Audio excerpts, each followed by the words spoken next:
Salut à toi et bienvenue dans cette nouvelle vidéo. Si tu ne me connais pas encore, je suis Julia, princesse du voyage sur les réseaux sociaux. C'est comme ça qu'on me surnomme ici dans le désert au Maroc. Enfin, qu'on m'a surnommé, du coup j'ai trouvé ça très beau, je l'ai gardé. Aujourd'hui, j'avais envie de vous transmettre, de vous partager dans cette nouvelle vidéo l'impact des émotions quand tu changes de vie. Ben oui, parce que si tu ne le sais pas encore, je suis coach spécialisé dans les changements de vie et dans la réalisation de tes projets. Si tu es bloqué, si tu es fatigué, que tu n'arrives pas à avoir la vie que tu veux et à réaliser tes projets, ben je suis là pour toi. L'impact des émotions sur ton changement de vie. Alors, il faut savoir que quand tu vas changer de vie, quand vous allez changer de vie, vous allez forcément ressentir vos émotions puissance 10. Ça va être beaucoup plus fort, ça va être beaucoup plus émotionnellement à l'intérieur de vous. Ça va être un peu trop épicé. C'est exactement pareil à l'intérieur. Pourquoi ? Quand on change de vie, quand on se sépare, quand on divorce, quand on déménage, quand on devient maman, devient papa, quand on réalise des gros projets, sort un livre, on s'expatrie, tous les gros changements que vous voulez et que vous voulez faire, on change de job, ok, vous allez être premièrement plus fatigué. Pourquoi ? Parce que vous avez les enfants, le travail à gérer déjà en ce moment, plus les déménagements, plus tout ce qu'il y a à faire avec ce changement de vie-là, ce gros changement qui impacte votre vie. Vous allez forcément être fatigué, épuisé, parce que par exemple si vous déménagez, il faut faire les cartons, il faut faire ci, il faut faire ça, il faut faire toutes les démarches administratives. Et on sait aujourd'hui, vous comme moi, les vies que nous avons. Nous avons des emplois du temps blindés, overbookés. Donc si vous rajoutez là-dedans un changement de vie, un divorce, c'est plus à faire que d'habitude. Un changement de vie, c'est plus à faire que d'habitude. Donc c'est là où c'est plus difficile parce que vous allez puiser dans votre énergie, dans vos ressources pour ça. Et donc quand vous allez puiser dans vos ressources, vous allez être beaucoup plus fragile, beaucoup plus sensible, beaucoup plus à fleur de peau. Et donc du coup, vous allez ressentir vos émotions encore plus fortement et vous allez être aussi beaucoup plus sensible à l'entourage. Les gens vont peut-être plus vous mettre en colère. Vous allez en avoir plus marre. Pourquoi ? Parce que vous allez être irritable. C'est normal. Quand on ne dort pas assez, quand on est fatigué, quand on n'a pas de temps pour soi, quand on n'arrête pas et qu'on enchaîne tout le temps, on n'est pas bien. Et ça, c'est tout le monde. Du coup, vos émotions, elles vont faire le yo-yo. Ça monte, ça descend, ça monte, ça descend, ça monte, ça descend. En permanence. Ok ? Qu'est-ce que je fais avec ça ? Comment je fais ? Quelles sont les erreurs, surtout, que vous faites aujourd'hui qui font que c'est difficile pour vous de changer de vie ou c'est difficile pour vous au niveau des émotions dans votre changement de vie.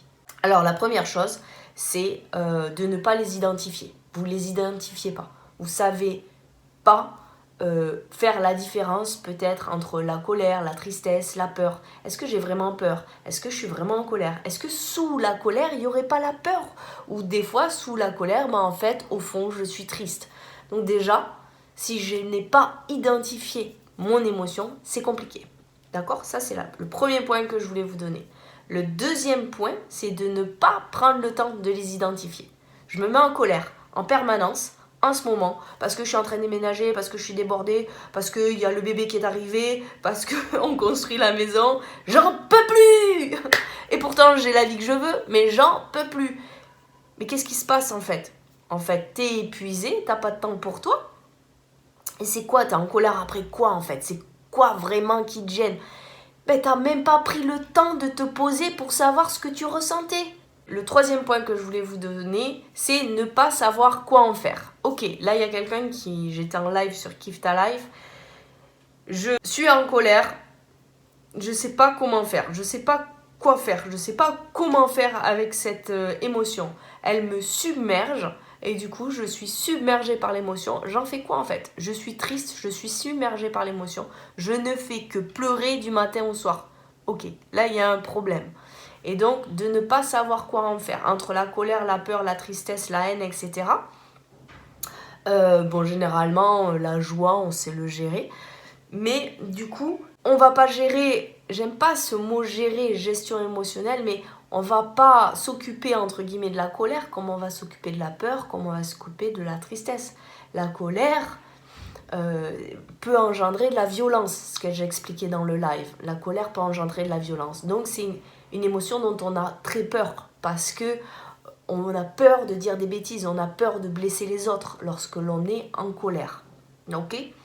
La peur peut nous bloquer, nous paralyser, beaucoup plus que la colère. La colère est beaucoup plus dans l'action. On est beaucoup plus dans j'ai envie de te mettre un coup de poing dans la figure en fait. Ok ? Alors que la peur, c'est plus je suis tétanisée. Donc, ce sont des émotions. La tristesse, ça n'a rien à voir. La tristesse, on va être mélancolique, on va pas avoir d'énergie. Ça y est, j'ai plus rien, je tombe en dépression. On ne va pas, du coup, ressentir la même chose et du coup s'occuper de l'émotion de la même manière de l'une par rapport à l'autre. Ok, l'identification, prendre le temps et je ne sais pas quoi en faire en fait. Ok.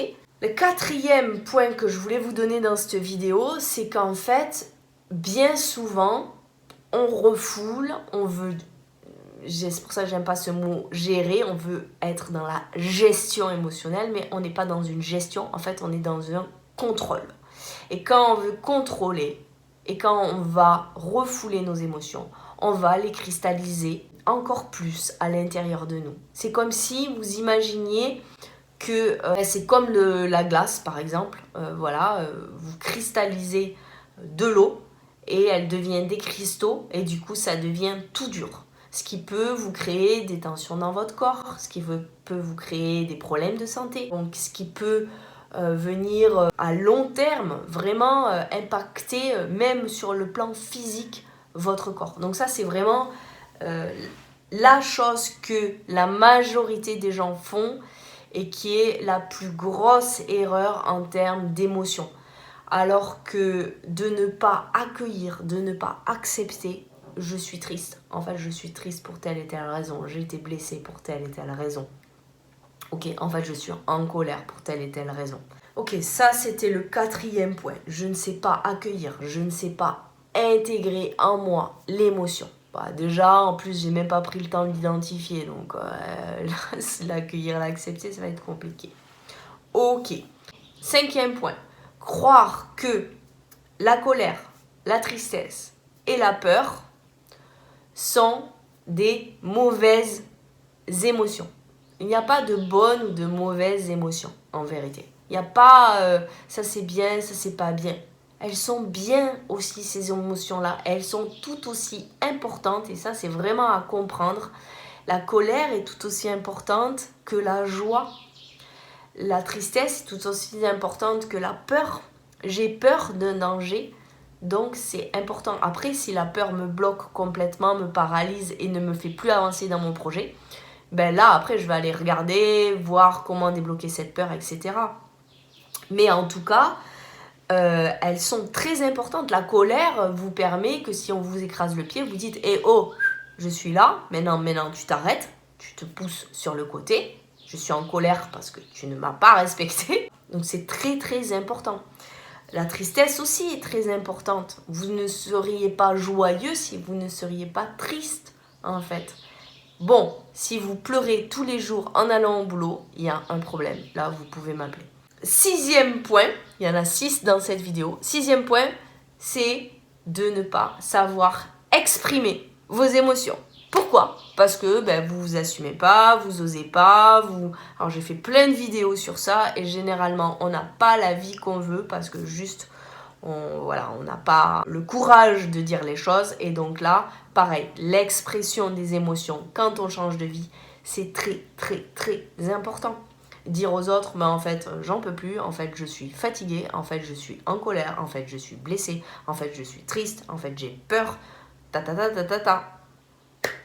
Voilà, la vidéo est assez courte, mais elle est, je pense, assez impactante ou assez claire pour toi. Si tu as envie de connaître mes autres tuyaux, mes conseils pour changer de vie, tu es en train de basculer, tu as envie de passer à ta nouvelle vie, tu peux t'abonner bien sûr à cette chaîne. Tu peux me faire des commentaires. Je serai toujours d'avoir tes commentaires sous mes vidéos.